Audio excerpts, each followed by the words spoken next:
have the co-producer of Cousoumeh album, George Caesar, and he's also the head instructor at the Institute of Steel Drums and Music in Superior. Good morning and welcome. Hi, good morning to you and all our viewers.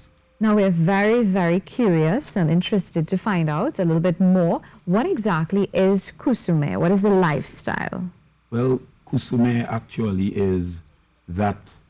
signifies that moment of becoming, that moment when the plural becomes singular, and we sought to bring that to life in the form of an album. Started in about 2015, and the album was released in 2016, and it really signifies what we are as a people in Trinidad and Tobago, that those different influences that come together to create what is unique to us as a people. And it uses our heartbeat, which is the instrument, the steel pan. Yeah, so that's the focal point. That is the focal point. Okay. What led to this? How did you get involved in this? When we formed our institute, the Deltones Institute of Steel Drums and Music, in 2014 thereabouts, after long thought, we decided to come up with that signifying factor of what our institute would be. And it turned out, after a lot of thought, to be that album, that piece of evidence that could go far and wide to the world of what we are at the Deltones Institute of Steel Drums and Music. Great. So the album is just that one signal of what can happen based on talent in a quantitative manner, basically. Nice. So how popular is this type of music? It's growing, and over the years, since it has been released, the album actually was signed to the label Rupa Dope Records, which is a label out of the United States, which boasts Grammy Award winners such as Christian Scott and the Snarky Puppy, for persons who are knowledgeable about those artists in the music scene. Wow. You know, so just having the ears of those fans created quite a buzz locally and internationally as well. So what featured in that album?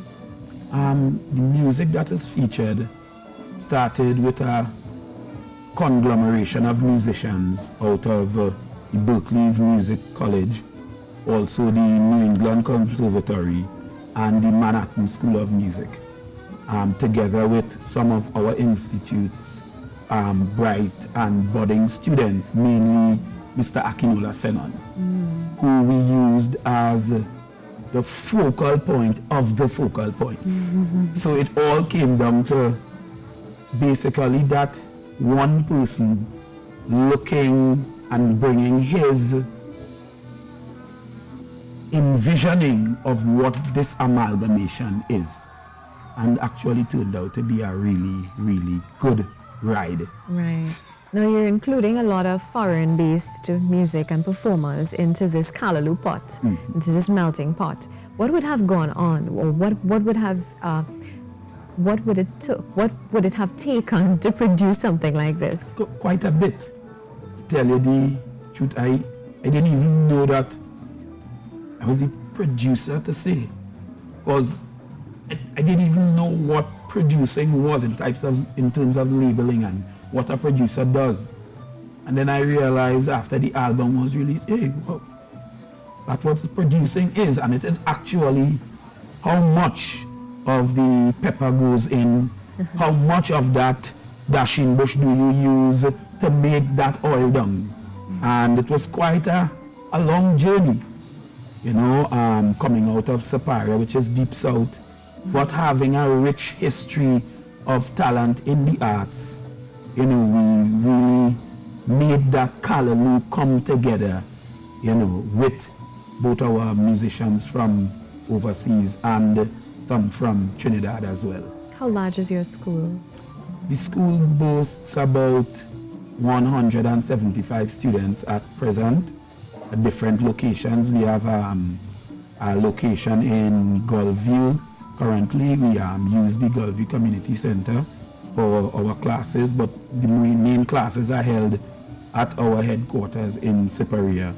And from time to time, different students in different grades and ages, as young as 4 years old and as old as 60, 70. Wow. You know, those who wanted to learn to play the instrument for forever and just never got the chance. Any instrument? The steel pan, basically. As you mean, yes. But also with drum set and African drums workshops as well, because you know the steel pan is a drum. Yes. Now you're always delighted to perform in France. Yes, we did the submissions to the FIMI Jazz Festival in France, and were selected based on the EPK that we sent them, and that's happening next month from the 15th to the 21st, 4 shows in France, which will be another amalgamation, because in our cast it's 3 musicians from the States, 3 from Amsterdam, and 3 from Trinidad and Tobago that makes the Cousoumeh band for that said event. So that'll be quite an experience. You all have achieved a lot, as you mentioned. How do you feel? It's quite been a lot of work, yeah. You know, and we're not quite there where we want to be, but you know, with every step we get closer to the envisioning of that institute that boasts overseas persons of every continent. Yeah. It's learning our national instrument, because that's our duty to institutionalize the instrument and take it to the next level. We owe it to the persons who really brought it to this point, and now we need to take it that much further. And you have a concert on Sunday. Definitely. So what started as an album turned quickly into a way of life, you know, because the music, being unique as it is, must come with the way, you know, and must come with the awareness of who you are. And that is what Cousoumeh really is, identifying what are the ingredients that make you you, and highlighting those ingredients in a unique and very packaged manner, refined as well. So it's just quite an experience. And the concert on Sunday is going to be quite an experience, because kind of taking a spin of the Tyler Perry-esque musical and putting it into, you know, music that we do here, classics that are widely known. You know, we'll be boasting performers such as the brothers out of Siparia, Clive and Carlton Zander, who are pioneers of the Kaiso jazz scene in their own right. You know, Siparia coming out of a rich cultural history, boasting Pan, Queen Daisy, yes. You know, and beginner, Roaring Lion, Tiger, and also the Calypso King of the World, Marshall Montano as well.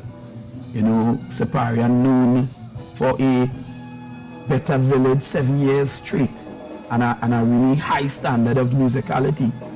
So in thus we take our topic or theme of this year's Cousoumeh Festival, which is awakening the taste. Because then you'd have had musicians commingling with each other, and a certain cultural extravaganza happened, which culminated around the time of the Siparia Fest. And over the years it has dwindled. So in keeping with our theme this year, we are striving to awaken that taste, Yes. you know, in not only musical senses, but the taste of the food, that roast corn and that roast fish that Siparia is known for. So these foods will be on sale? Definitely. Yeah. You And so know, what can we expect? Paint a picture for those who would like to attend. a very intimate village setting. That village where Granny, how you smelling that roast fish coming out from in the corner, and then you have a roast corn in the next one, you have some jub and tulum, you have sweet bread, you have a boiled corn, and those ethnic and traditional foods underlaying and coming in the production with fantastic music, dancing, and spoken word, all intertwined into, as we said, a Tyler Perry-esque production. Here, you know? A lot would have gone into preparation, Definitely, I'm sure. definitely. Yeah. Where in Siparia is this? This is at the Ellis Knight Span Theatre, which is the orchestra's home or institute's home as well. There's Railway Road, Siparia. Okay. And Ticket information. ticket information, tickets are $80. The number to call to access your tickets is 327-9966. And it takes place this Sunday. This What Sunday. time? Starts at 6 p.m. 6 p.m. until 10 p.m. it could be ongoing. All right, well, thank you so much. Such a pleasure chatting with you. Cousoumeh Lifestyle and Music Festival. It's the first time that you're having an event like this. Actually, it's our third year. Third year? Third year. Wow, great. It's growing. That's great. It is. Definitely a pleasure having you on board, Mr. George Caesar, co-producer of Cousoumeh album. He's also the head instructor at the Institute of Steel Drums and Music in Siparia.